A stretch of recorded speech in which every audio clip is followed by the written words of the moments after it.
5, 4. All right, and we're back again with another amazing guest. I'm going to make a quick introduction. He is the youngest Hawaii State Senator and one of the 2 Republicans in the 25-member chamber. He was officially sworn in at the Hawaii State Capitol to represent District 23 on January 18, 2023. Prior to entering politics, he had spent nearly a decade as a TV news anchor and reporter for KITV Island News. 3 years after joining KITV, he became the anchor of Good Morning Hawaii. His broadcast career began in 2009 and later became one of the first new hires at Hawaii News Now. He is a father, a leader, and a true justice warrior. He is Brenton Awa. Hey. Too kind. All right. We just went right into it. Sorry. I'm still getting used to all this. I was in media, but I never got into the podcasting stuff, and so I'm always interested when I show up on somebody's set, what you guys are all doing. So. Oh, this was totally unprofessional, bro. I'm like 110% unprofessional. I just wanted to hype it up because, I personally excited you're here. Hi. Yeah. Well, thanks for having me. Yeah.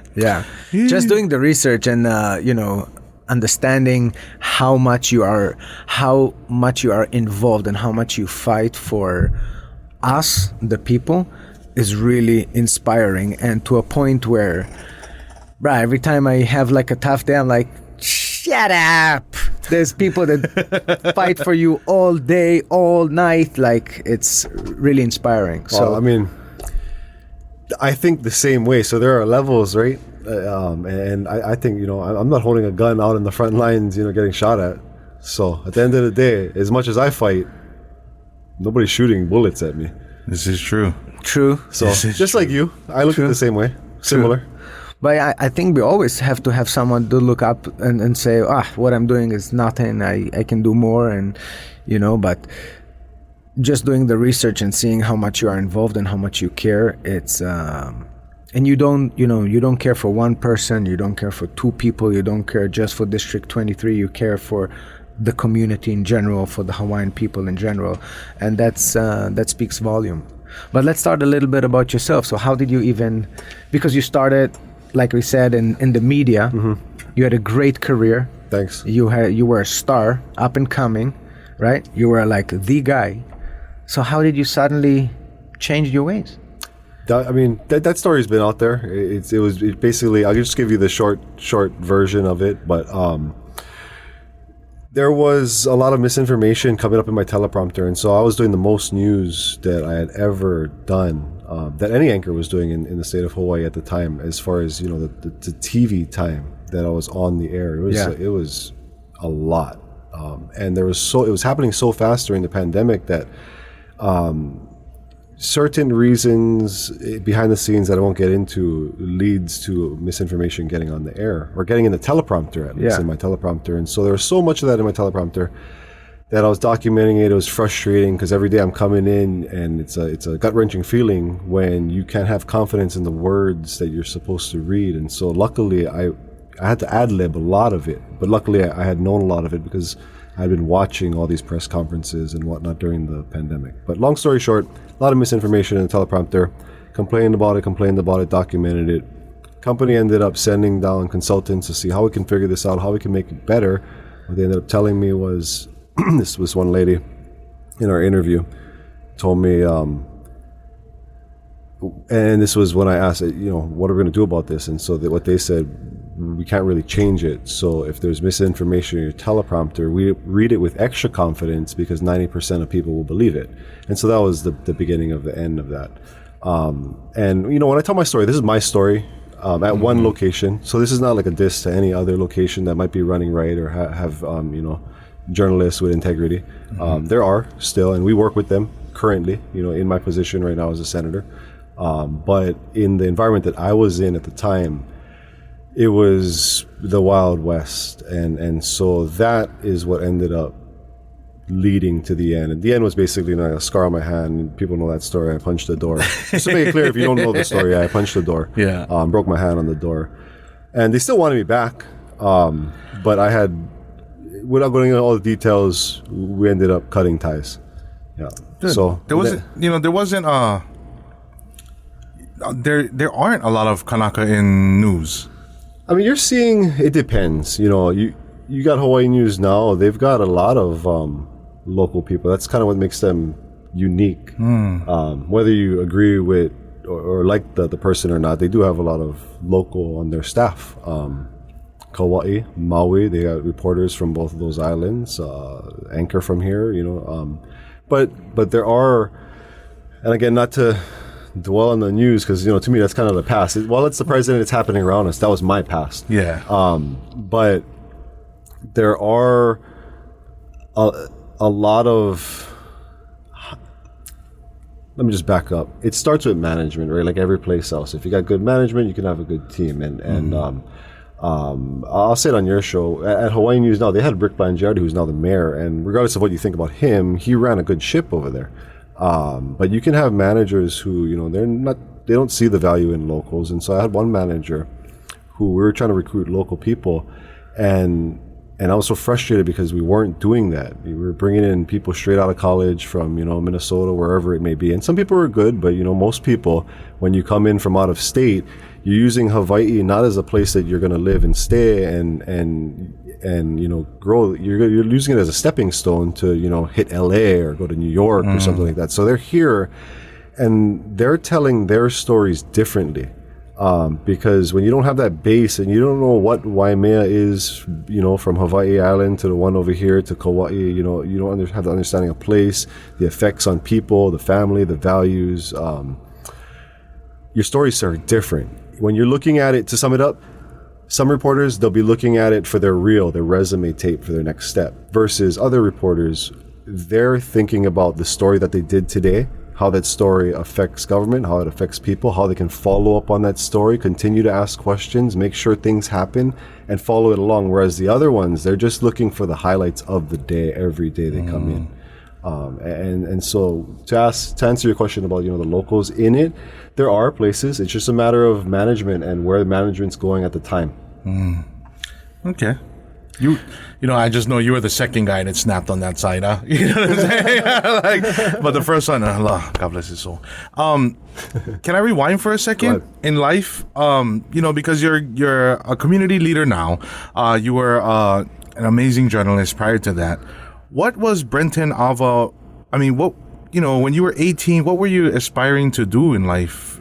Did this path lead you to this, or did you want to eventually end up here? If the question is, did I think I was going to be in the Senate ever, or just in the Capitol in general? Man, I was raised in the country, so we stay as far away from the law as possible. And like you look at voting. I hate to say the word vote because it's kind of like a swear word almost. It comes across like it really turns people off, right? But when you look at the numbers and you look at only 9% of Hawaiians vote, well, what do you think? That's us. It's because we stay far away from it. We want nothing to do with it. It's usually something that's taken away from us or making our lives difficult. So did I ever think we'd get in it? No. And when I got into the news, matter of fact, I had one news director, good guy. He's in I think he's in Vegas now, but he said, Brenton, you got to go cover the Capitol. You're going to be our Capitol reporter. And I was like, I don't want to be the Capitol reporter. Like, I don't want to do that. Like, I came in to tell featured stories. I want to tell the nice, the heartwarming stories. That's what I liked, in the beginning was that soft stuff. And we had journalists that would cover the hard stuff, so I didn't need to do that. But then I started transitioning, and that guy pushed me to the Capitol. I formed relationships in the Capitol. And the Senate is a place where I really liked. So I really didn't care for the House. Nothing against the House. I don't know. For some reason, the Senate was just easier to learn, and the personalities there were more in common. But so that's what kicked that, I guess, that pathway off without me knowing. And so when I knew that, this could be the path is after the news was done. And then it came to a realization was like, oh, wow, I had the whole time I had been sharpening all these tools that gives me unique skills to do this job at this current time. Because, who knows what 10 years from now is going to be like. I wouldn't be a good lawmaker 20 years, previously, right? Because the times change. But right now, all the skills that I had learned growing up and the unique, and in the place, I'm representing the place that raised me. So that really, that's how that came to be. and people were asking. And so when people were asking at first, I was like, no. But when I started realizing, well, who else is it going to be? Who else went through all of this? Like, oh, that's a long time it's going to take for somebody. I was like, let me try. Did anybody in your family or your friends like encourage you? Because when you told them, oh, I'm going to go for that, they probably said, nah, you crazy? No, they weren't like that. Because, you know, with us, like, when we set our mind to something, we're not going to come out and say something unless we believe that it's truly possible. And so everything in life's like that. When I, you know, said I'm going to go wrestle in college, I never had any kind of doubts. I mean, that would doubt me in ways such as to pump me up, you know, oh, this opponent is tough this weekend or something. So there's that kind of, but it's never a doubt. You know, so they were all supportive. To an extent, I tell you what, my family, remember how disconnected we are? My own brother didn't even vote in the primary election. Wow.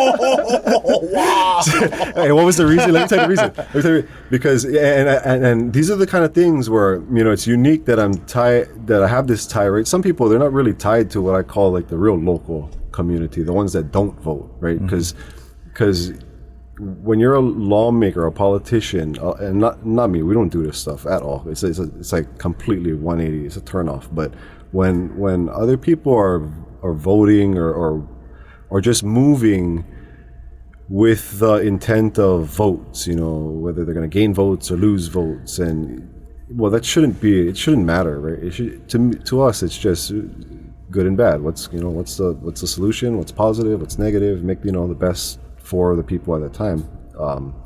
But we find there's so much of that other stuff that it's a problem. But anyway, ask me the question again, because I didn't answer it. Sorry, I got like way sidetracked. No, because I know where you're going with this, and I totally understand too. You know what I mean? But yeah, the original question was, did you see yourself? Yeah, that was a long tangent. Sorry about that. but no, I didn't. What was the 18-year-old Brenton's dream life ahead, man? 18-year-old Brenton. I mean, you look at, like, I just did an interview with Iam Tongi, and so Iam is speaking to me, and Iam is like, and I'm asking him questions. I'm interviewing him like you guys are doing me, and he's going from A to B to Z to X to T. Because out of Kahuku, like, we don't know how to express ourselves. Yeah, I think you express yourself very, very well. No, but I didn't have this. I was quiet. If you ask my friends around me, hey, no, I'll be the last guy picked. Last guy picked to be a news anchor. But did you study journalism or? No, I went to college to wrestle. Like, I was a country kid. All we did was sports out there, you know. No way. Yeah, and so I was wrestling and out of Kahuku, we won states and went on to college. Didn't think about nothing at the time. All I wanted to do was wrestle. Nice. And went to college, and it wasn't until like my senior year where it clicked. Like, oh, what am I gonna do after college? You know, it's you're gonna either go fight MMA or you're gonna coach wrestling. And I was all, look at me, I'm limping in right now on crutches. I got a torn ACL. Like, I was tired of my body breaking down. So just so happens that the news station in college covered the wrestling team, like, because it was a big deal. Wrestling in Pennsylvania is a big deal up there. And they had covered the college team religiously, our team, and so they needed a sports anchor. And I know nothing about sports anchoring or anything like that, but I went in, was awful. My first, awful, god awful. Like, if I can do it, anybody can do it. Because, yeah, man, it was bad. It was bad. But I learned, you know, in college, and then when I came back over here, I worked 7 months unpaid. Like, literally, the story you usually hear from people, you know, and I've heard the story so many times, and then I ended up in it. So it was just like, okay, here's my time, or my turn anyway at this adversity. But yeah, it was not even being paid. Dang. Against the law at the time. Matter of fact, I was already graduated college, so I wasn't earning no credits. There was, you know, it was an internship, but it wasn't. So I was working for free. And I remember the call when I first got hired. It was for $12 an hour. The news director called me, and he's like, it's at KGMB, or at Hawaiian News Now after they merged. He called me up. He's like, Brenton, you know, you've integrated yourself inside of this. We can't lose you. So I'm going to offer $12 an hour. And he just, and it was, I didn't know what to make of it, because I was stoked, but he was like, it was a bummer. And I was like, frick. But that's how I got I'm in it. Yeah. And so I got in, and so, you know, that's another thing nowadays. Like a lot of people, they'll come in and they want to be on TV. They just want to be on TV. That's it. And so that's the same in government as like a politician just wanting to be reelected. Yeah. Right. Because then how you move throughout your path is gonna be dictated by your purpose. And if your purpose is just getting on TV as a reporter, and if your purpose as a politician is just getting reelected for the power or the money or whatever it is that you like, then that's not where it should come from. That's a weak foundation. So as a reporter, you should be a journalist. You should want to get the facts, tell it right down the middle. I always say, if you got elected on a few bullet points, if you didn't do it for the first 2 years, out, bring someone else in. Don't tell us, oh yeah, I'm gonna do this and that and this and that and this and that, and then you don't do shit. You don't do nothing. And then when it gets to re-election, you again on the streets and woo, shakas everywhere. Let's do it again. There's a lot of things that is kind of bothersome because they're wasted time, they're wasted energy. In our opinion, they're wasted time and energy. If you're out there, we did a little sign waving, in our campaign and stuff, and that was good for the community. The community wanted that, so we did it. But when you're out there and you're just sign waving on the side of the road, not to take anything away from the volunteers who do that, because these are good causes. But if that's your MO as a lawmaker, if that's what you're organizing, what's lasting, Whereas, and I don't toot our own horn, but one thing we're pushing right now is planting food trees. And so if I can talk about that a second, if you guys care. This is something we came in, you talk about promises. We never made any promises. I told people what we're about, what we're going to try and do, what our purpose is. One of our purposes, like most people know, is preventing outsiders, foreigners, from coming in and buying our properties, buying our lands. It's why would we want outsiders coming in and kicking locals out? So we went after that, and we got some good stuff that we're going to introduce this session to continue to go after that. And we got some Supreme Court judge nominees that are coming up later this month that could impact that as well. So some interesting stuff could be brewing. We'll see. But I have a couple of questions for that before we move on to the fruit. Okay. Go ahead. Is there a chance that we designate areas? Okay, if you're out of state, you want to buy only Waikiki, Kaka'ako. All the rest, no, you got to be sick. The Attorney General will tell you. So here, to clear up all those questions, we were just trying to get, I asked the Attorney General, and why the Attorney General is important, because she's the one who is basically saying if this is going to be legal or not, if we're going to be challenged in court or not. Could we face paying taxpayer dollars to whoever sues us in a lawsuit or not? So that's her job. But she is so far on one side that when we just want to copy what 14 other states have already made law to do, which is it bans foreigners from buying ag land, just ag land, she believes that's unconstitutional. Under what premise? What's a commerce clause? The part we don't understand is foreigners, they're not citizens. So why do they fall under our Constitution? We don't believe so. And so that's going to be a question we pose to the Supreme Court nominees who are up for confirmation this month. So, that's a good point, though. That's a very good point. So, but we can go into all the details of that. I mean, I think this specific topic is extremely important because it touches everybody's life. Yeah.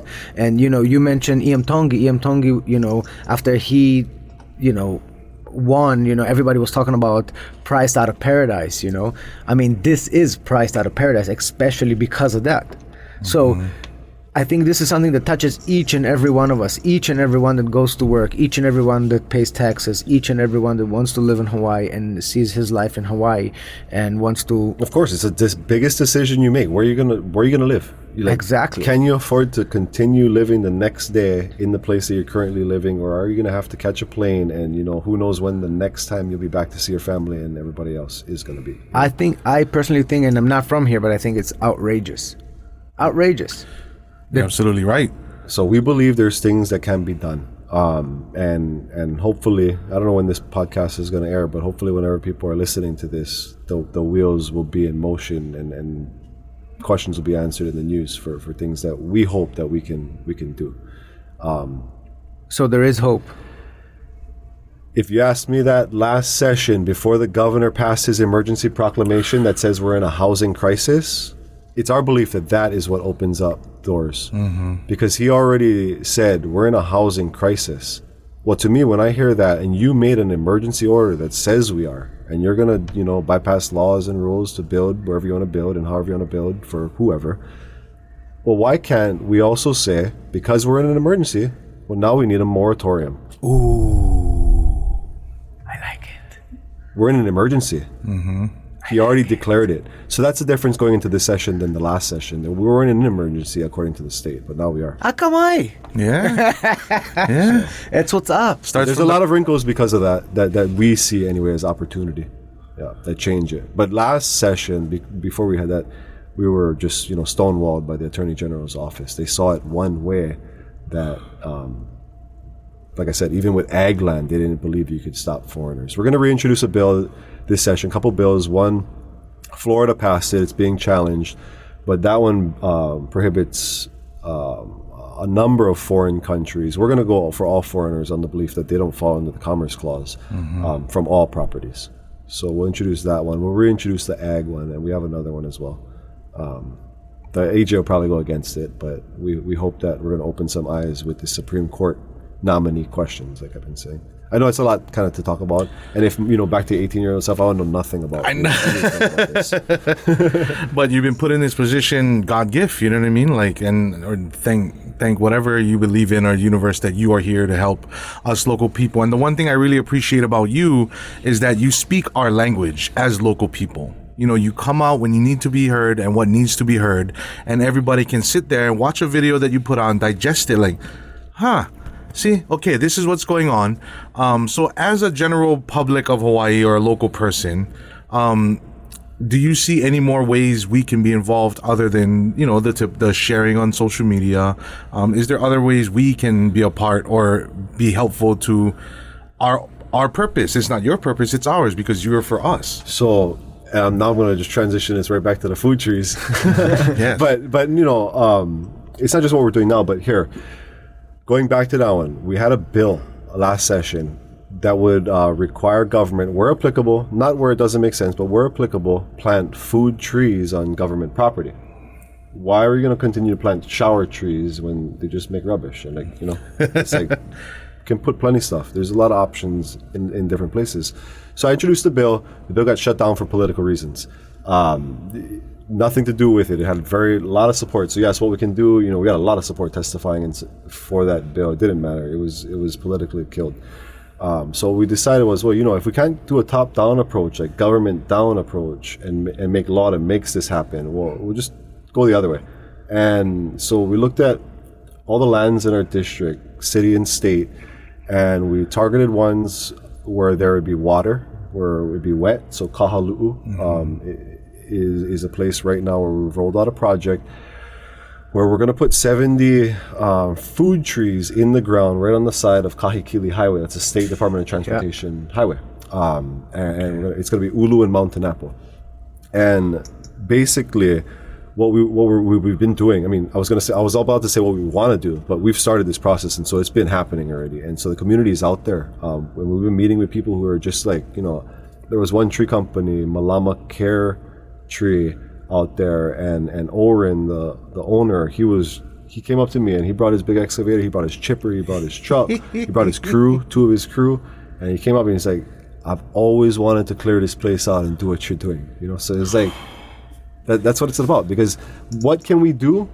Hey, we can testify and we can write on the paper and we can put the paper and we can vote on the paper and we can get shut down, but as a senator, you have a key. They can't stop me. I got a key, Yeah. And so that key, I just went to the Department of Transportation. Lucky there's a good guy over there, Ed Sniffin, another Hawaiian, Kamehameha School grad, and he understands what we're trying to do. So he's like, yeah, Brenton, go plant. Make sure it's 40 feet away from the road. We support you guys. Then all the red tape came, but, it's our mentality, like I put on in that video, if you guys saw it, we're going to do this no matter what. It doesn't matter.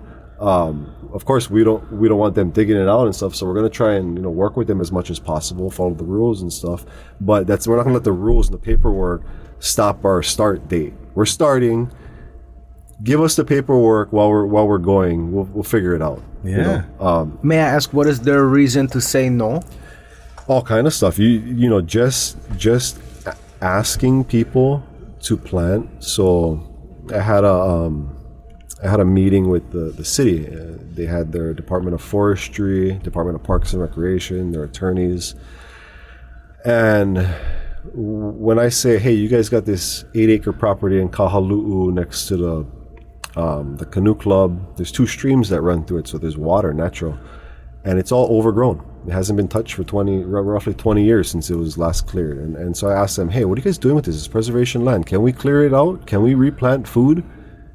Clear it out's one story. Maybe we can have a discussion about that. Planting food, when you say that, the attorneys jump in. And they say, what if somebody gets sick? What if somebody gets hurt on the tree when they're climbing it to pick it? What if people start fighting over it? Who's going to regulate it? Who's going to maintain the trees? What happens when you're not in office if you don't get reelected? It's all valid questions. Valid, but what if aliens come down tomorrow? What if an asteroid hits Earth? What, are you going to stop getting up and breathing in the morning? Yeah. No, you're going to go on with your life. Like, what about all this what ifs? What if we're starving when the ships don't come in? That's what, But will there be any governing... Yeah, so we have plans. And this thing all came together community-wise. So we put it out. We put it out what we were going to do. And if nobody was going to support it, we weren't going to do it. But there was so much support in 3 different phases. The first phase, which we're in right now, is the land clearing. So we've got operators coming out. We've got machines coming out, donating, like I said, with this tree company, bringing their chipper out. We've got trucks coming out. We've got people offering to open their land so we can go take all this invasive guinea grass that we pull out up to their land. So this whole thing started setting off reactions of here's what we need. Here's people who are offering to fill these needs. After we do this clearing in December next month, we're going to plant. We've got a long list of people who have already said we want to plant. We want to adopt trees. The Key Project, which is down the road, they have a kupuna club. Their kupuna club wants to come and water. And so we're looking at all of these ways. So all of these things to maintain the trees, to water the trees. There's a church on one side of this property. They're going to water they've committed to watering their section. We're looking at bringing in totes. I'm going to go ask the fire department if they'll come hose down. I asked them once already, but I didn't get the captain. So they were on board, but I didn't get the guy I needed. So it's not confirmed. But all of these places like willing to help. And right now it's just Kahalu'u, but the overall goal is that this is going to be the seed. So, just as when I was campaigning, and I don't know if you guys drove out when I was campaigning, but I have my signs on the side of the road, red and black. Same thing. People are going to drive through. They're going to see those red trees. Every other tree is going to be a mountain apple tree. And when it's blooming, and then when you got that nice ulu leaves in between and that's fruiting as well, that's going to catch your attention. And then we hope that they'll stop. You know how people go on our hikes and our hikes get messed up because so much use because they're putting it on social media and geotagging it. Geotag that place. Let people come over there and then go back into their neighborhoods and ask their lawmakers, why can't we do this? Yes. So that's what we're looking at. That's beautiful. The bottom-up approach. Brings community together too. You know what I mean? Gets people talking from the neighborhoods who may have not have talked to each other. All working together. That's tremendous, brah. Yeah. That's tremendous. You have Mana'ai on there, huh?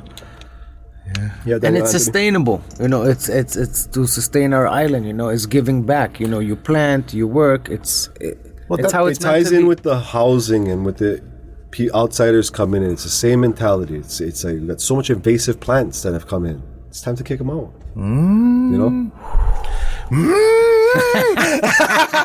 Get my auntie on. Yes. I have another quick question in regards with back to real estate and stuff like that. What is your approach to the Airbnb? Airbnb, right now, what specifically? Right now, you can't do it over a month, right? It's a 30-day? 90. 90 day now? It went back to 30, but it was just for a short period until they reintroduced back to 90. So it's back up to 90 Nobody knows, now. but I think so. Okay, well, in our district, we have the number of people that there are a lot of people that Airbnb, but the number of people, like local people who are Airbnb-ing, I guess the right way, where it's part of their property. They're just using it as income so they can live in their property. I call it the right way. That's what we support. Yeah. We don't support when the house is empty and, somebody's in Japan, in California, wherever, and they're, matter of fact, my neighbor where I live is not from here, from California, doesn't live in the house, bought the house, and there are always people in it. And that's a house in Kahalu'u. Bro. And it's like, so, when you ask me where I stand, I'm just going to tell you my experiences. And it's like, It's messed up because that house could be, a local could be in there. So it's one thing if you're a local. To me, if you're living on your property and you're renting out a place on your property, you got a second home on the property or something like that. But it's another thing when a house is tied up just for tourists. Right? That's already becomes a business. You know what I mean? Yeah. Well, and it takes away from a local, somebody living there. I can tell you a lot of stories about local people that did rent their, how they have like a unit, they have like an extra room on their property or stuff like that. And that was their main income that helped them get by. They helped them pay the, property taxes, has helped them send their kids to school. So I know people. I know people close to me, just like that. Local families, been super generational. helpful. And then when it got like, suddenly out of nowhere they said, oh, that's illegal, you cannot do it anymore, you can get fines $10,000 and da. For them it was like a game changer. From one day that they started to prosper, and because for 2 years they started to make money and they were happy and they could travel and they could live like they want to live, and suddenly boom, just like that, everything is gone. And for me, seeing them put in that predicament where one day you're doing great and you're happy that you have another income, you still go to work, but you have another income and you can actually afford living here, suddenly out of nowhere. And then I started to ask why. And then I've been told that whoever was against it is actually the hotels, because the hotels say, whoa, we develop over here the streets, we develop the whatever. Why you let the people sleep in Airbnbs? Just like in the beginning when Uber wanted to come in, the union of the cab, you remember that? Yeah. They went off and protest and da. But by the end of the day, we need to do what is good, not for the corporation, but for the small people that are actually affected by it. So, yeah, I think we need to, my opinion is, if you are local, if you live here, if it's not a business, if it's not you in Cali, you bought this house in order to rent it out, you should be able to. Yeah, we got no problem with that. The thing is that one's not on our. So if you come to my office, we've got a board full of problems and issues and things we're attacking. That one's not one of them because that one lies in the city. I'm not one, to be like, hey, that's a city thing, that's a state thing. But I'm just telling you where I'm at with knowledge on the topic. I can only tell you, what my beliefs are, because we're not really moving any legislation on it, city level. So we'd have to work with the council members. But I know that's a junk answer, but no, I mean, but it's the truth. Yeah, it's the truth. I mean, there are things we're going after, like I told you, the housing. Trying to stop outsiders from coming in, and that's our wheelhouse. That's what we can do at the state level across the state. We could probably get into the Airbnb things as well, but yeah, that's one I've been on really the sidelines with. I have a stance, but I haven't done really no work on that topic. I'm just trying always to think about more ways to help local people to make more money versus the corporations. I mean, it feels like right now we're trying to get just not more money taken from us. Like for instance, out in Waialua, was it last week? Time's been flying, so it may have been last week. I'm pretty sure it was last week, but they got raided. So the Waialua Care, yeah. So and we had just went down there to tour with them, and we had been helping them. So 2 months before that, we went down, we toured with them. The owner told us the problems. Hey, there's not good regulation in Hawaii right now, so it opens up to these kind of raids and stuff.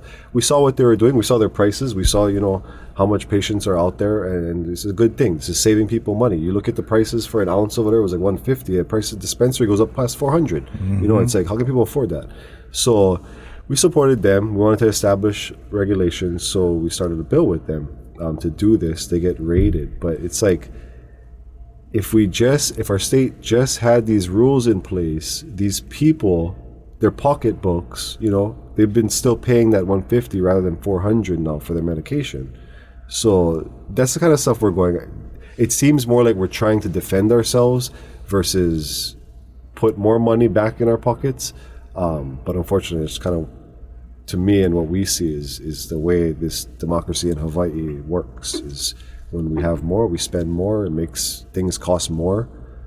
Yeah. So basically, in other words, you're for turning it into recreational. That's a difficult one. Yes, but But when you're going to see how the state legislature is going to try and do that, no. Because just as when the dispensaries came in, it was, you needed $1 million, you know? Yeah. And it was like, well, how is local supposed to be in, like, unless you're the small percentage who's doing really, really well, how are you supposed to get involved in that? How are you supposed to have a chance? Yeah. And so that already was wrong, you know, and I was only in the media at the time, but I thought that was wrong. Not that I took a stance on them. My story is right down the line on them. And that's why nobody knew really. I formed these relationships with people on both sides of the fences and all these things. And so when I came out as Republican, people were kind of like, what? They didn't see that. Yeah. Because they didn't look at me as political. But anyway, I got sidetracked on another tangent. What was turning it recreational. Oh, yeah. So yes, I support, and yeah, it should be. To me, it should be. I know, like, parents, especially the conservative ones in my district, they're going to be like, oh, they're not going to be happy with that. But the reason being is, you know, I know there's that mindset of, you know, easy access for drugs. I mean, it's out there already. You know, it's out there. It's all over the street. It's not like you are going to make these farms put more of it out there. And I understand their concerns, but when it comes to it, yes, it should be. But the way it should be is through these types of farms, not through these dispensaries. The way the state wants to do it is have the dispensaries, how they're already operating with the medical cannabis, now take that and make it recreational. And so the dispensaries would, again, win. Yeah. And what happens to all the... So that's why there was an article... Senator votes yes, then no, or no, then yes. Yeah, I saw that. Yeah, and that was the reason being. It was I support legalizing recreational marijuana, but not the way they're trying to do it. Because the way they're trying to do it, we talk about money, not good for people's pockets. Yeah. Yeah. Good for the corporations. Good for the corporations. Good for the dispensaries. And the dispensaries, you know, they got local people working for them. So I've seen a few from my district, you know, like, I'm not going to name places or anything, but there are residents in my district who work for them. But at the end of the day, it can't be about one person's job or two people's job. It's got to be about the community, what's best for the community. Yeah. And there are so many patients at the Care Waialua now, 1,000 plus, who need to get their medication elsewhere and are going to pay a lot more for it. What was interesting about, because I had brought them in on my radio show, the Waialua Care Farms guys. And the one thing I learned through my experience of indulging and partaking is that every time when I spoke with Waialua Care Farms and then I compare it to dispensary, dispensaries felt more like a sales pitch on everything. This will do this and this. You will feel this excitement. You will feel this relaxation. And then when I was speaking to the Waialua Care Farms guys, well, they're explaining what medicinal properties they can do for you. If you have anxiety, this would probably be good to do this. If you have back pains, probably do this. You know, and that's why I'm a big farm advocate. I think farmers, the hardest working people and the absolute least pay and least glorifying job in Hawaii, right? Like, any form of land care is tough. You know, that's why I love what you're doing in Kahalu'u. Because that's all. You were raised in a country, you said, yeah? Yeah, Ka'ava, Kahalu'u, and went Skukahuku. Planty farmers. Yep, the whole time. That's what we do out there. So do you think, is there so like... that's why I kind of, you know, that's why I stand where I stand on my beliefs, right? Mm-hmm. It's unique in the way that, you know, how many people get into the capital who come out of my neck of the woods, like... Aloha, you know, like, just like love of the land. And like, is there more things down the pipeline that you are hoping to get through with the what is it, food? Your food trees, planting food trees. Yes. Yeah, so this first project, we're gonna roll it out. Once we're done with that and that's rolling, we have another one right down the road by the Canoe Club. We're gonna try and link the Canoe Club up. We've already tried to get them going with grants and stuff, but there's about 8 acres over there that we want to clear out and plant natives back and food. So over there, like I said, there's water that goes through. Could be a really beautiful place. It's right on the ocean too. It's like such a pristine area, city and county land. That's just nothing because it's just neglected. But that's one. Heiake up here. I know these are all Kahalu'u, so you mean, this guy is just for Kahalu'u. But no, the real reason is because, I mean, these places have water. Yeah. And so, hey, okay, up here where everybody washes down their boats, all that water, flows kind of down a ditch. We want to go put banana tree or put whatever tree that, would be best in that area over there, food trees, and clear out all the invasives, because there's tons of invasives. If we clear that out, we have a nice view, you can actually see. You can't even see right now. It's typically just grass. Nobody trying to fight you guys for water rights. No, but that's not even. We're not taking. It's just runoff from the streams. The streams and water. We're trying to save water. Matter of fact. So we did that out at Dillingham. I got to get confirmation if it's complete. I'm still waiting on that for the DOT. But they were. There was little more than 1 million gallons of water estimated that was being lost every month because of leaky pipes under the Dillingham airfield. And this had been going on for 11 years documented, but it could have been up to 20 years that it had been going on. So, in the grand scheme of things, 1 million gallons a month, not a lot, some people will say, but shoot, it's 1 million gallons. That's 1 million gallons. We had 1 million gallons to water our trees, we'd be set. Yeah. But in the grand scheme of things, there's a lot of water. But we didn't care. We wanted to get that stopped. That's horrendous that it lasted that long, and we were able to get that agreement with the Army. Like I said, I got to double check that it's done, but work started to finally clamp those pipes. So we saved water there. We tried to parlay that out at the Marine Corps base, where they use drinking water to water the Clipper golf course. I saw that. Oh my God. I was like, I saw your post on that. Yeah. They're watering the golf course with drinking water. Well, but before people go off, if they hear this, okay. And it's not me defending the Marine Corps base, but to their defense, they want to use their gray water. Yeah. Right now, their gray water is pumped out to the ocean. They want to use their gray water to water Clipper Golf Course. The Board of Water wants them to do that as well. Just to save drinking water, because the Board of Water knows that in Windward Side, our water table is dropping. We're in a drought. And so the Department of Health won't allow it. The Department of Health. What's the reason, though? This is government. This is how we've been finding when it comes to this red tape and disagreements and where there's friction. And I know there's a lot of examples, but in this case, you've got people whose job descriptions clash with others. So you've got and I don't want to put anybody on the spot here, but you've got a person in the Department of Health who has a role, and that person's role is to make sure that the health and safety of the public, so the people in that area, is first and foremost. And so that person has a different view of how they look at this. They look at it like, oh, you know what, that gray water, there's still bacteria in there. It's not all cleared out. And what if someone that mists out and lands in somebody's eye, in the houses down the street? The homes. I mean, not that specific example, but that's Yeah. But it goes to the water anyways. It goes to the... Well, that's the thing. It's like, okay, so you can't have some mist go to the houses, but you're pumping it currently into our ocean. Oceans. We swim in the ocean. Like... Right? So it's like...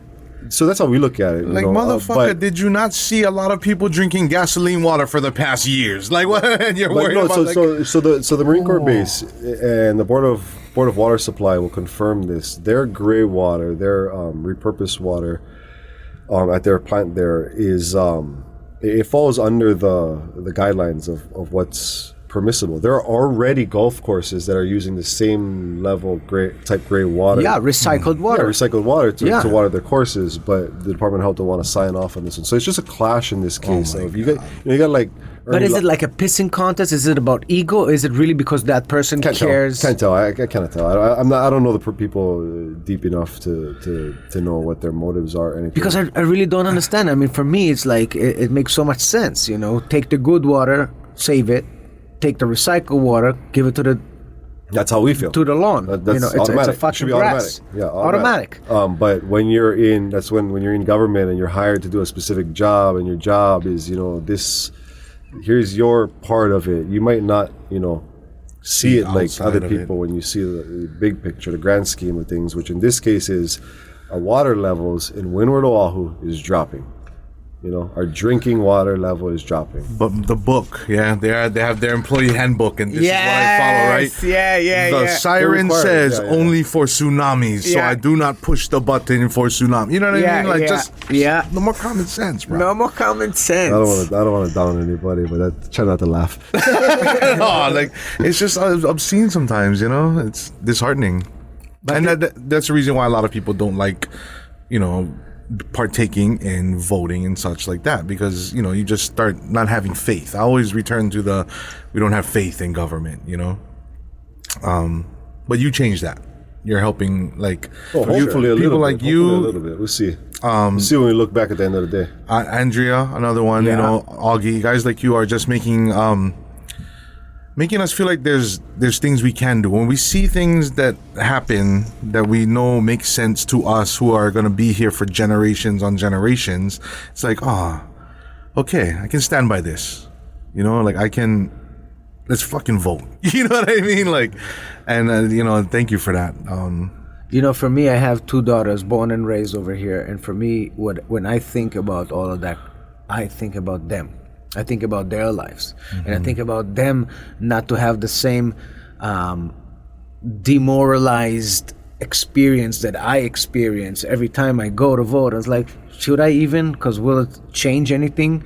And then you do it, and then just like you said, you know, people like yourself come with great ideas, but it gets shut down because someone has only that tunnel vision, and they sometimes forget that the main cause is the community. The main reason is to do good by us, regardless of what the handbook says, what the policy says, what makes sense, what is good for further generations to come. Yep. Does it make sense or doesn't it? And that's how they need to make their decisions. You see what I'm saying? Exactly. Like, it drives me nuts because I don't think about myself. I think about the kids and my kids' kids and the people that come after us. If that's the way that you know, if that's the way government ran, I think we'd be in an okay place. I'm not no, you know, prophet, but if everybody just did that, the votes would be a lot different, I think, because when you're voting, I don't talk about like the public voting, I'm talking about the representative senators voting. When you're voting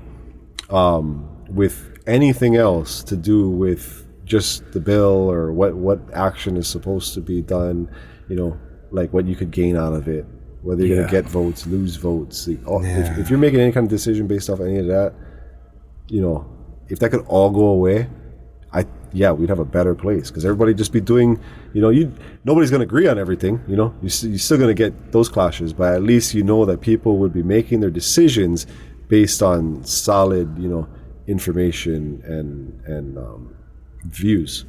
Which brings me to, I think I read, I'm not sure if I wrote it right, but it's like HB 525 Universal Commercial Code, which is a bill that has been introduced by people not from Hawaii. It's been introduced to 24 other states, and it's about I think that went to like almost all states, if not all states. Yeah. So that bill, there was a lot of bills. There was thousands of bills that we had to go through, and that was a lot of reading. Some people will be like, they don't even read their stuff. We read everything because, you know. So I saw the comments on your post, and then people said, people can come and introduce Harry Potter because it's 200 pages, and people going to turn it into law because nobody's reading. You know, they don't have. So that was a thing, you know. Sometimes they don't have time. So that bill, it had passed us twice.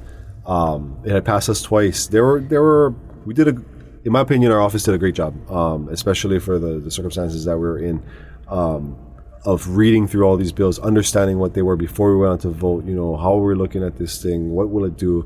We missed maybe, you know, out of 2,000 plus, we missed maybe like 5 or 6. That was one of them though. And that was one of them. It's 196 pages, and it wasn't clear what it did when you're talking about changes to money, and it was so long that it wasn't the length of it that was confusing. It was just that there was nobody to go to advise what this does. The person who introduced it didn't write it. The person who introduced it was on the House side, was a representative. I went up to their office, matter of fact, knock on their door and find out. Just got a debrief. Hey, well, how come you guys introduced this? What does this do? We wanted to ask questions, but they weren't the makers of the bill. So if they gave us a number of who to call, it was somebody who was on this advisory committee who knew about it. I don't even know. They weren't even one of the people who worked on it either. So Hawaii didn't have a single person involved in the creation. And regardless of what it is, I know people are asking, hey, what is this thing? What is this thing? The debate on that never really happened because it was so late. I was on the floor in the Senate, and I asked the couple, hey, what? You seen this bill? Oh, yeah. I seen that. Oh, a lot of people are emailing and calling because a lot of people started calling in. So, like, people's senators' emails are getting flooded with HB 525? Yeah. 525.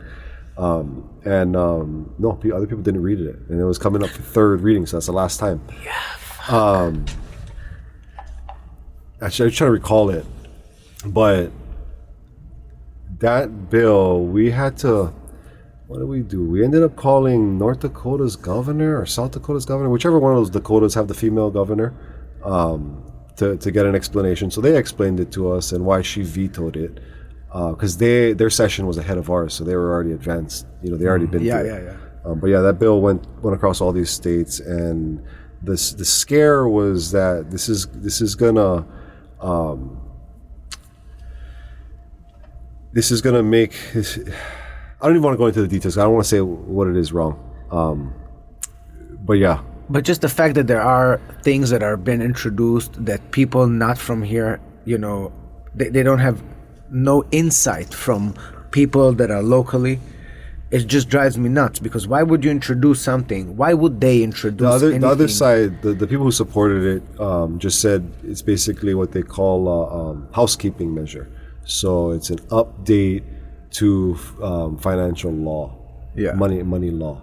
So they looked at it like, no problem, this is standard protocol, we do this every so often. But the other side was fearing that this could lead, to the CB, like the central banks and that kind of thing. And everybody who spends, government knows everything you spend and all of that stuff. It wasn't quite, it's not that, but that was the fear. And there's too much in it to know for certain, And that's also another thing, because they don't write it clear on purpose. That's why they write it on 196 pages, so they can go that way and not just explain what I'm is no the lawyer. freaking I'm no reason. lawyer. There's probably a reason why they got to do that. Yeah.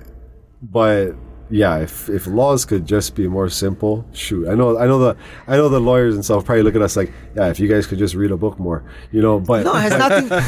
but not no. When it goes back to the community and the people, like how many people are lawyers? Yeah. So make it for the people. People should understand. When it's all written where you cannot understand, that's a barrier, Just like, anyway, I don't know, just... No, but you know what? To that point, every lease that I signed, for example, for my business, right? They give you like that stack. And they said, just look at the first 2 pages. All the rest is, is like, don't worry about it, right? It's like, it's always there, right? Yeah. It's a protocol, right? It's just don't. Here, let me bring up one. This is more easier one that this is one of those bills where it was like we thought that this was a good thing, anti-vaping. So I'm not for kids vaping. Yeah. Like, studies have shown that's not good for you. You guys can argue me on that, but teenagers, I'm all for taking that away from them. So we jumped on that bill, the anti-vaping bill. What we didn't know, we got calls after the thing passed, was that people who wanted to order cigars online could not do it anymore, is what we've been told. So that bill had language in there that canceled that, and that's not what we're aiming for. We don't care if an adult orders a cigar. That's their leisure. But we wanted to stop kids from vaping.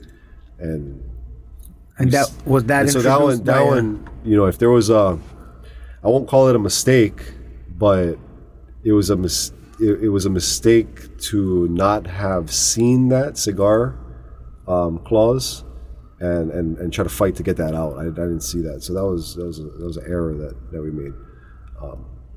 But they do it on purpose, you know. They write that shit on purpose. Could be. I don't know. It's every bill is, you know, you have to go to whoever's introducing it, find out who's introducing it, write their writing in. Why you would never know unless you had that conversation with them, and it was a raw, honest conversation on what the real intent was. Some people, I mean, like the news, some people think that misinformation is just like, and misinformation can happen in a bunch of different ways.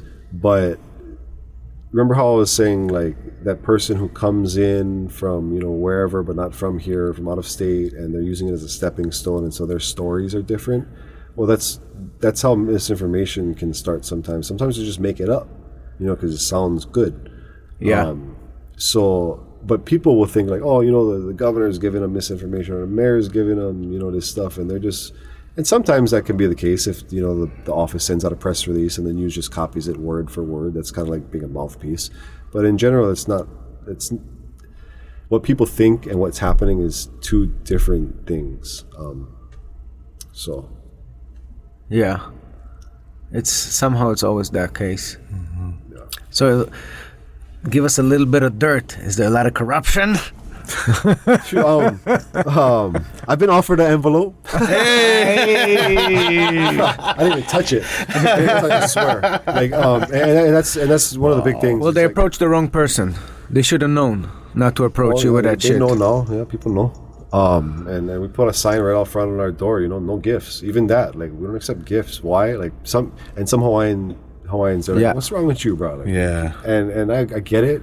Because like outside, you know, you go to luau and stuff, yeah, lei and, you know, everything, and giving, you know, giving back to people when they do stuff, and when you feel that. But when you're in the Senate seat, and when you have this vote and you have this power, and in a sense where if people give to you, you owe them, and so now the more you take from, the more you owe.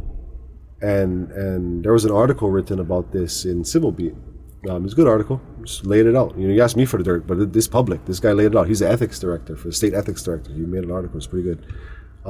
He only got one thing wrong. We never take that gift. He said we took a box of chocolate. We never take a box of chocolate. But he didn't single us out. He just said all the senators took. Yeah. He didn't know that. No, we don't take nothing. But the reason for that is because if we don't take nothing, then, you know, our decisions are more fair. Yeah. Sure, you know, there's gonna be bias here and there, but just like a journalist, you got to, like, what reasons are you in it for? You got a good foundation. You're doing it for the right reasons. What's your purpose? Like, are you gonna stay right down the middle, even though, you know, you got your friends on one side who are telling you make it this way? You know, so as a senator, you run into the same kind of things, the predicaments. So yeah, to answer your question, I don't get into the boring stuff, but yeah, somebody offered me a white envelope. I don't know how much money it was, and so I saw that. Some people might ask why. Well, you know, because that's the back scratching. That's, you know. Yeah. That's what starts the demise of integrity. That's what starts the. It starts much smaller. When we first got in,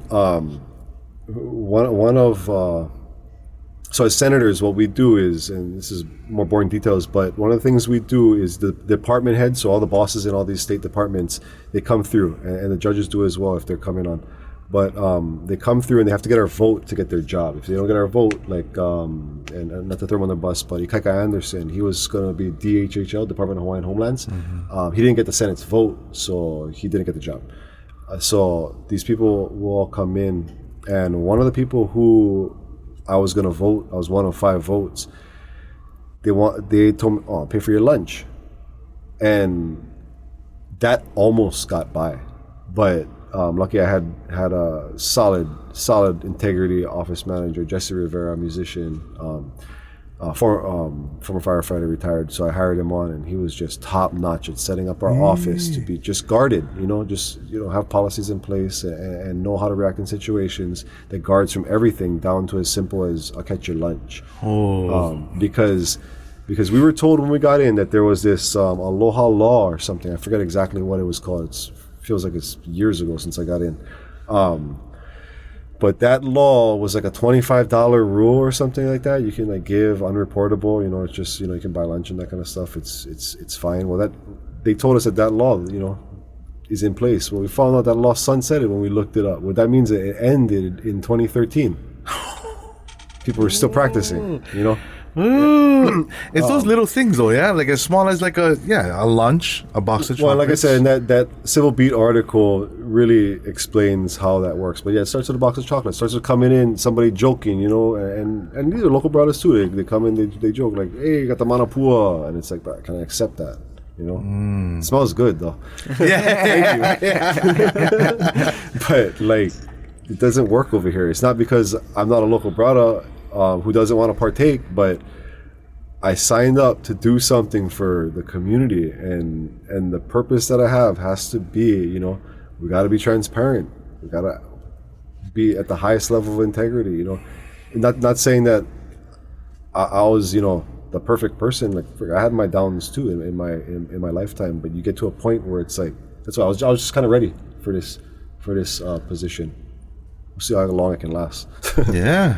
Well, you know, this is actually what we value, you know, in people that represent us, that are not willing to look the other way, that they're not willing to bend their, you know, their morals, and for a manapua or for lunch or for an envelope or for a yacht or for a 2-night stay at the Turtle Bay. One time was hard. I'll tell you what. One time was hard. And people is gonna be like, "This is so boring." That's what got you. Because think about it, I've been in the news, so I had the fame and the fortune, and that's how I've been through that. I traveled, you know, I had all that stuff, and so that was out of my system already. It is out of my system. But what got me, well, almost, it didn't get us. We didn't play the game, but this is the one where I went to my office manager Jesse and I had a conversation with him, like what we do. There was a guy, remember I told you how we confirm jobs, so like these department heads. So yeah. He was up. He was one of the people who was up, and it was close. This guy ended up not getting the job, but it was that close. It was right. It was 50-50. It was split. So had I voted yes, he would have got the job, but I was on the no side, so it was a 12-12, and he didn't get it. Well, the governor's office, I don't know if he's gonna be pissed off about seeing this or what, but I think he's a pretty transparent guy in ways when it comes to this kind of stuff. But he was hitting us up. He was blowing us up. Frick, he caused me to miss one vote. I was so upset after that. That's why, like, if the governor is watching, he's wondering, hey, how come Brenton stopped answering my calls? Because when I answered his call, I was like, Gov, I got to vote.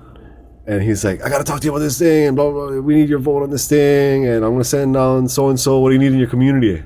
And so that's what got me. You know, it was like,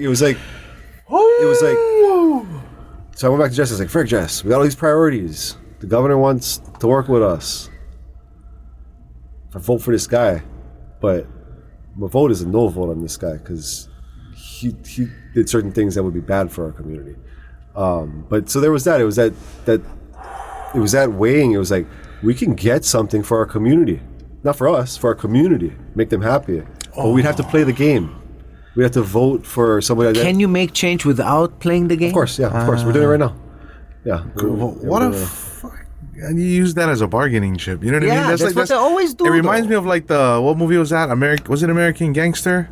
Where he's the drug dealer. It's just about leverage. Then you give out turkeys on Thanksgiving. Be nice to everybody. Well, that's how a lot of our system is. You know, you got people who, you know, they're just struggling to get by in their job. They can't, you know, stand up against their employer. Like I stand up against my employer. I didn't care just because I'm how I am. It's like, you know, it's just like, I don't care.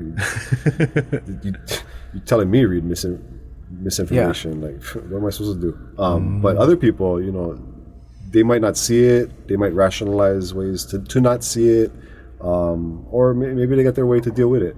But they're on the hook. They have a mortgage. They have to pay rent. They got kids. Can they lose everything? Yeah. So a lot of it's set up like that, you know. Companies set up leverage on local people, on how we live our lives.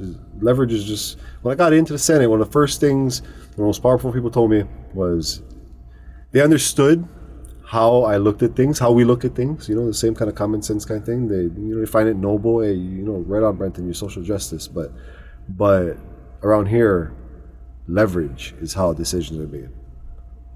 It's not who's got the most backing or who's right or who's wrong. It's who's leveraging, you know, who's playing it. So some people, they vote like that. They vote for, they know. Some people are so deep in on the outside, like voters, not like legislators, but even just voters, they're so tied in. They understand that because we're in a democratic state, it works like this, and so they vote based on who they believe will play the game the best. Yeah. So I had this one person who he saw my skills, he saw my capability. I was helping him, not for the campaign, just for other things. And basically, he's the one who told me that. He's like, can't vote for you because basically, I don't want to say he was bad mouthing me, but because he's a nice guy, but he was basically saying that the other guy knows how to play the game. Yeah. And that's just a fundamental difference. I'm not here to play the game. I'm here to change it, or do what we can to change it. So some people look at it that way though, and so that's how far it's gotten, where the people in the public are so used to the game the way it is that instead of even thinking about change, they're just like, who's going to be the best player? The best player, yeah, best player. We're going to vote for the best player. Yeah.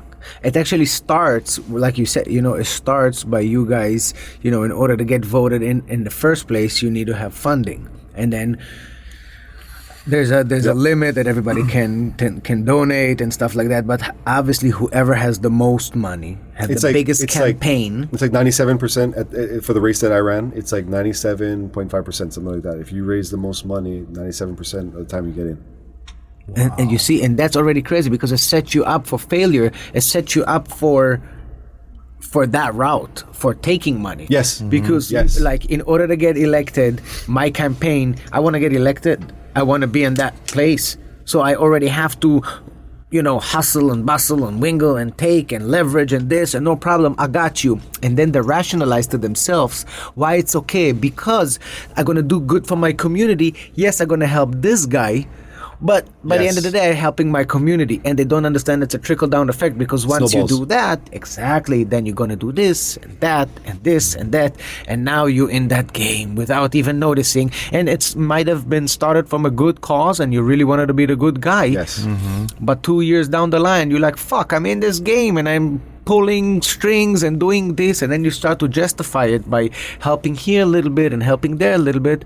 But the main thing, you fucking hustling and bustling and giving and taking, and this is how it always repeats itself. And it's easy. It's very easy for somebody, because now that I've walked it, I've seen what happens and throughout the process. It's very easy for people, even if you got a good person who means well, trying to do well, because of the system, the way that it's set up, exactly how you said with the money.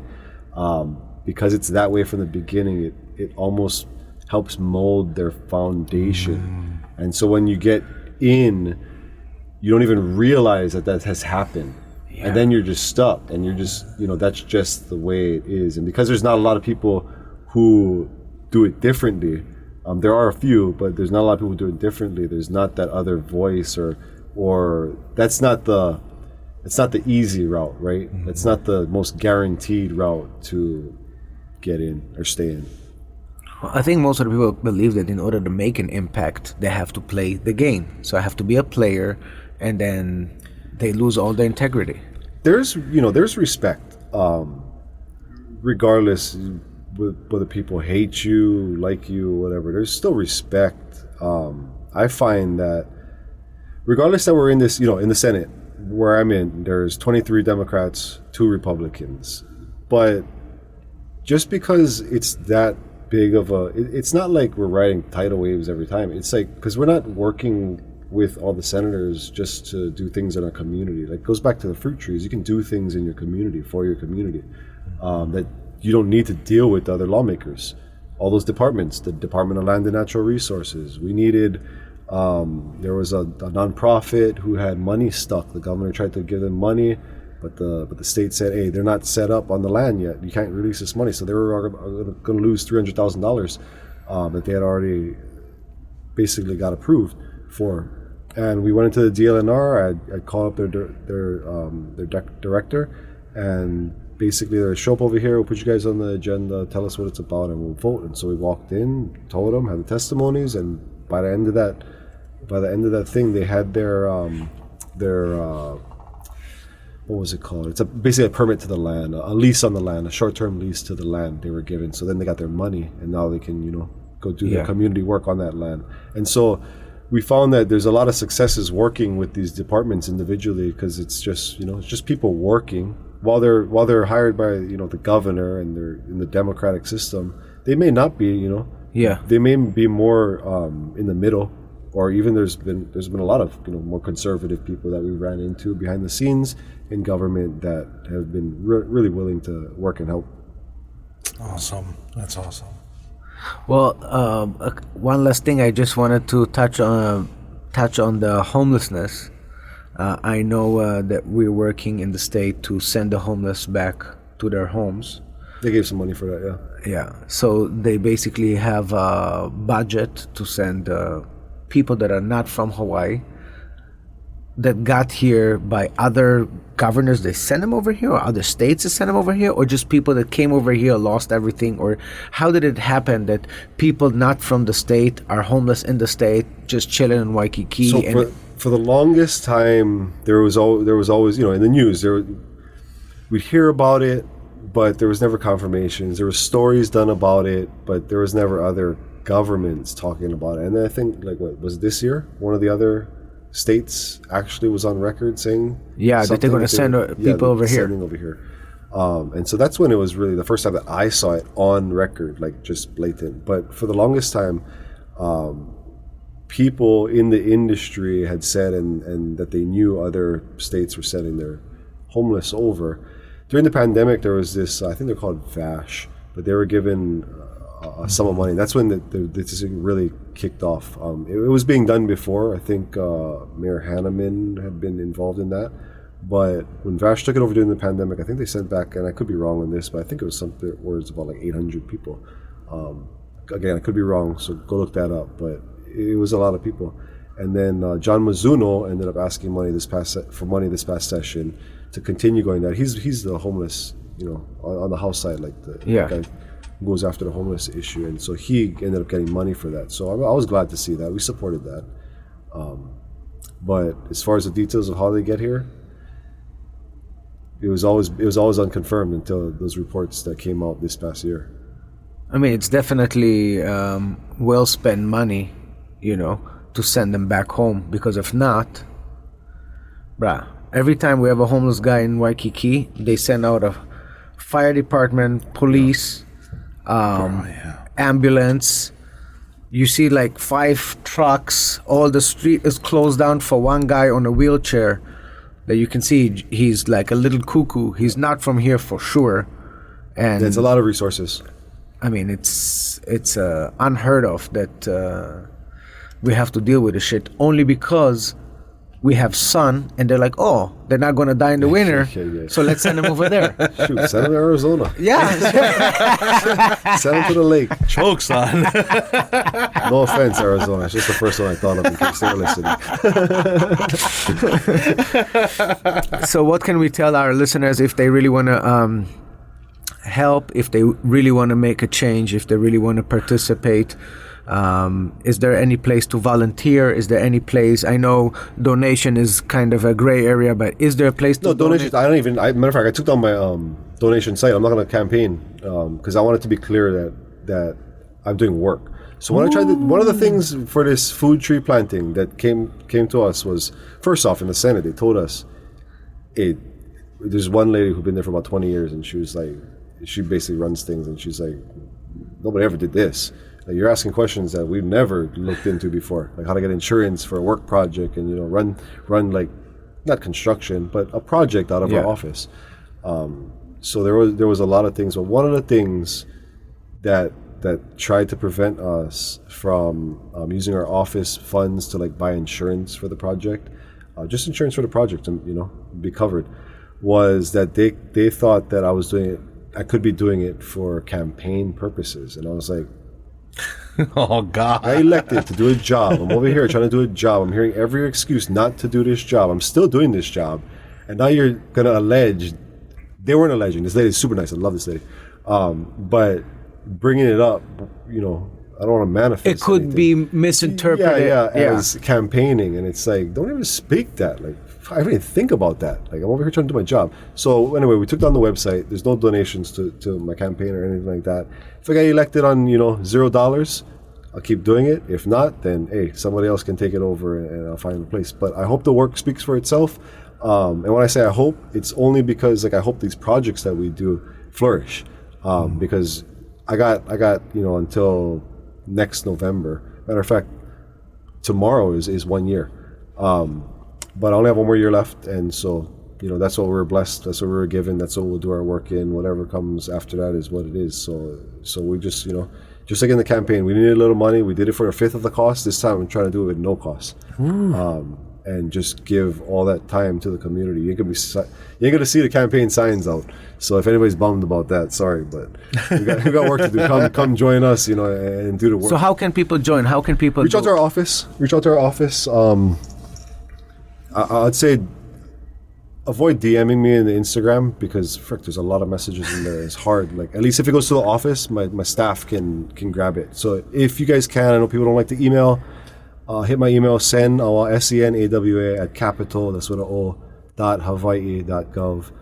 My staff will see that. We'll get you on the list.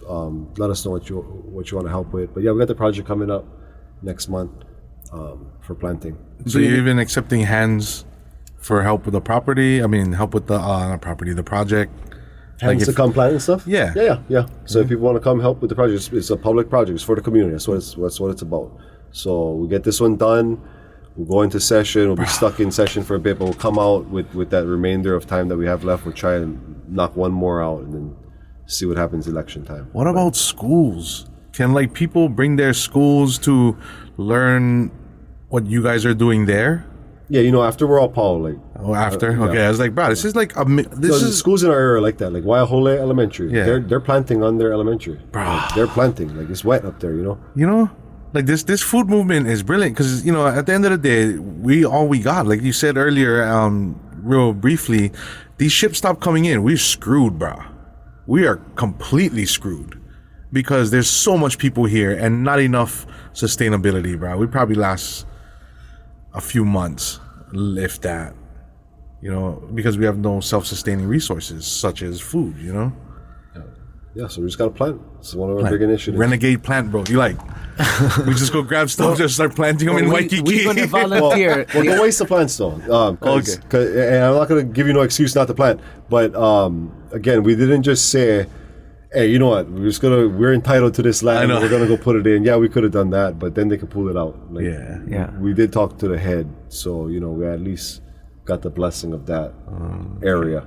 But yeah, it's still whatever you want to call it, or guerrilla gardening. Guerrilla gardening, what I mean? That's what's up, guerrilla gardening. Yeah, let's go, bro. Hey, the Aloha Hour going to come and volunteer. We're going to help you if you need some extra pair of hands. Yeah, I know I can. I have 2 daughters. I can bring them. We do what it takes, and to have someone like you actually spearheading truth, and you really show care for the community, and that means so much to so many, and it's very inspiring just sitting with you. And I know you have so much on your agenda, and after this you're going to the news, and but it's really inspiring to see you actually caring, not willing to play the game like everybody's doing. You're playing your own game. You're playing the Awa game. Oh, people's game. Yeah. The local people's game. The local people's game. Yeah. And that's extremely, it's extremely inspiring. Thanks. And we want to give you something from us. I know you cannot accept It's a gift, bro. It's not a gift. It's not a gift. It's not a gift. I'm about to turn you guys down right here live on the show. It's not a gift. It's an award. Oh, it's an hammer. award. Yeah. It's the Aloha Hour Hammer Award. Yeah. Oh, award. Yeah. Yeah. I can take an award. There you go. And you can use it to work with. And it's useful. So And it's That's useful. Cool. That is freaking awesome. And really to show you. If ever I get the gavel, hell yeah. they're not gonna give me one though. I'm going to give you one. We all know that. Well, it was a great honor to have you with us. And I know you have to go to the news right after this one. So thank you for coming and blessing us with your presence. Thank you for inspiring us and the rest of our community. Steezy? Yeah, man. Malama no ohana. Thank you so much. We're here for you, 110, bro. And Word. mahalo. Thanks for having me here. Bro. It was a good time. All right. See you next time. We're out. Aloha.